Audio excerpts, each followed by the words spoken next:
우리에게 주시는 수요예배 말씀은 마가복음 11장 12절에서 14절 말씀입니다. 봉독하겠습니다. 이튿날 그들이 베다니에서 나왔을 때에 예수께서 시장하신지라 멀리서 잎사귀에 있는 한 무화과 나무를 보시고 혹 그 나무에 무엇이 있을까요? 가셨더니 가서 보신즉 잎사귀 외에 아무것도 없더라. 이는 무화과의 때가 아님이라. 예수께서 나무에게 말씀하여 이르시되 이제부터 영원토록 사람이 내게서 열매를 따먹지 못하리라 하시니 제자들이 이를 듣더라. 오늘 우리에게 주시는 말씀은 열매를 원하신 주님이라는 말씀으로 함께 은혜를 나누고자 합니다. 가끔 내부가 너무나 지저분하다고 여겨 페인트 칠을 할 때가 있습니다. 그때 느끼게 되는 것은 한 부분만 칠하면 안 된다는 것입니다. 왜냐하면 더러운 부분만 칠할수록 다른 칠하지 않은 부분이 또한 더럽게 느껴지기 때문에 결국 전체를 칠하게 되는 것입니다. 우리 신앙 역시 평상시 예배드리는 일에 지장이 없었고 또한 누구나 그럴 수 있는 일이니 괜찮다고 넘어갔던 것들도 다시 한번 점검해야 될 필요가 여기 있습니다. 왜냐하면 신앙 안에서 바르게 사는 것 같아도 여전히 마음 깊은 곳엔 추하고 더러운 것이 많기 때문입니다. 그래서 하나님 앞에서 자기를 살피면 어리석게 살아온 인생이 깨달아지고 또한 무엇 때문에 사력을 다해 분주했는가를 깨닫게 되고 그러다 보면 무엇을 놓쳤는지를 깨닫게 되므로 결국 날마다 눈물과 부끄러움으로 회개할 수밖에 없다는 것입니다. 이처럼 회개하는 자에게 하나님은 너희 죄가 주홍 같을지라도 눈처럼 희어지고 또 진홍같이 붉을지라도 양털같이 되게 하신다라고 하는 말씀의 약속을 주셨습니다. 이 귀한 약속의 말씀이 날마다 더해지기를 주님의 이름으로 축복합니다. 본문은 예루살렘 근처에 있던 베단이란 마을에서 주님이 나오셨을 때 주님은 시장하셨다라고 기록하고 있습니다. 시장하시니 그 허기진 배를 채우기 위해서 무화과 나무 가까이에 갔습니다. 문제는 주님께 그 나무가 내놓을 열매가 없다는 것입니다. 이에 주님은 이제부터 영원토록 사람이 내게서 열매를 따먹지 못한다고 저주하셨고 이 저주를 따라 뿌리채 말라 죽게 된다는 것이 본문의 내용입니다. 본문에서 우리가 주목해야 될 세 가지 단어가 있습니다. 첫째, 멀리서란 단어입니다. 주님은 13절에 멀리서 한 무화과 나무, 특별히 잎사귀가 무성한 나무를 보셨고 무엇이 있을까 하여 가서 보았지만 잎사귀 외에 아무것도 없었다는 것입니다.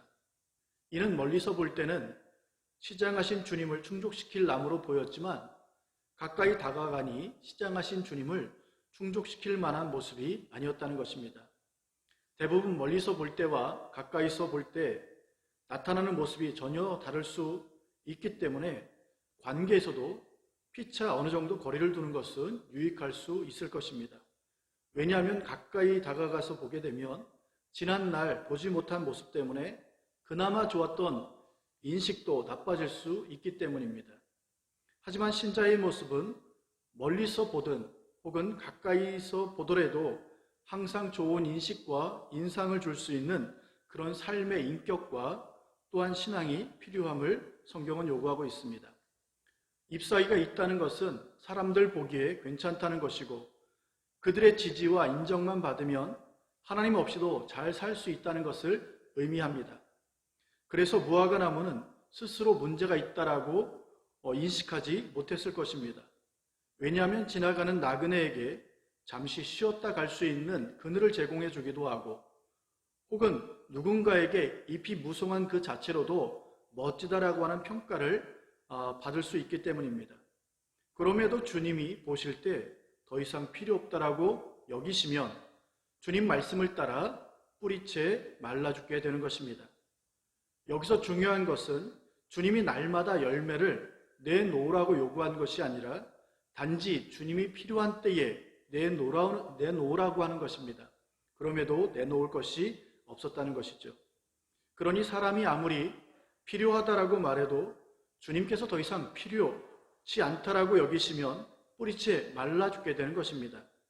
이를 통해 무화과 나무의 운명이 주님 손에 달려 있듯 모든 인생의 살고 죽음이 주님 손에 달려 있다는 것을 가르쳐주고 있습니다. 그러니 우리가 아직도 살아있고 죽음이란 결정을 주님께서 행사하지 않았다는 것은 우리에게 기회를 주신 것을 의미하는 것입니다. 그러므로 인생이 아무리 힘들고 어렵다 할지라도 코끝에 호흡이 있다는 것은 우리가 이 땅에 좀 더 머물러야 된다고 하는 하나님의 뜻과 또한 이 땅에서 마땅히 행해야 할 일을 행할 수 있는 기회를 주셨다는 것을 잊지 말아야 합니다. 두 번째, 때라는 단어에 주목해야 합니다. 주님께서는 무화과 나무에서 열매를 얻지 못한 것은 13절에 무화과의 때가 아니기 때문이라고 말하고 있습니다.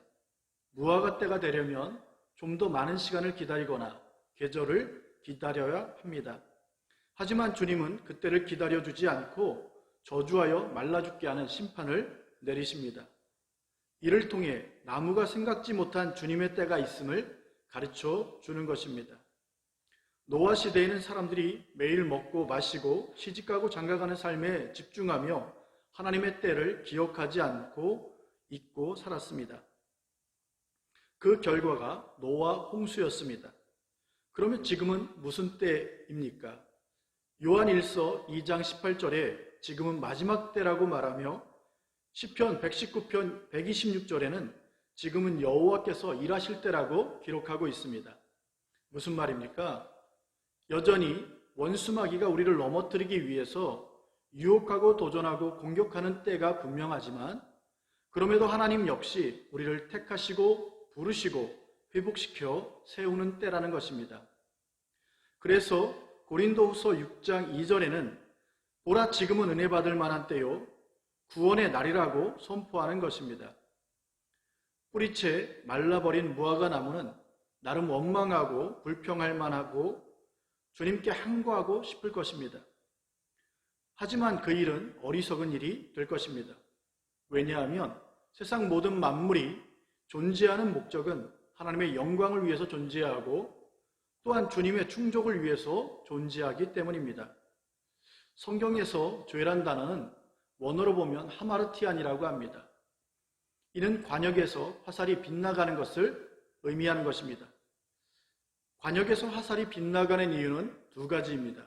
하나는 방향이 틀렸거나 또 다른 하나는 날아갈 힘이 부족하거나 힘이 너무 센 것입니다. 무화과 나무가 하나님의 영광이라는 목적에서 빗나갔기에 저주하고 심판하여 뿌리채 말라버린 것처럼 인생의 화살 역시 빗나가면 주님은 엄히 다루실 수밖에 없다는 것입니다. 그러니 지금은 우리가 무엇을 해야 할 때입니까? 하나님께서 베풀어 주신 은혜를 받을 때이며 구원의 날에 나를 도우러 오신 주님을 만남으로 주님과 함께 동행하는 복된 삶을 살아가는 때라고 이야기하는 것입니다. 귀한 동행의 삶이 이루어지기를 축복합니다. 세 번째, 14절에 이제부터란 단어에 주목해야 합니다. 무화과 나무는 지금까지 입만 무성한 것으로도 만족하며 자족하며 기쁨으로 살았는지 모릅니다. 하지만 이제부터는 영원토록 사람이 내게서 열매를 따먹지 못한다라고 말하고 있습니다. 무슨 말입니까? 지금까지 사람들의 지지나 평가를 의식하며 살아온 인생일지라도 이제부터는 주님을 의식함으로 주님의 평가와 지지를 받는 인생이 되라는 것입니다. 왜냐하면 시작과 끝을 주님이 결정하기 때문입니다.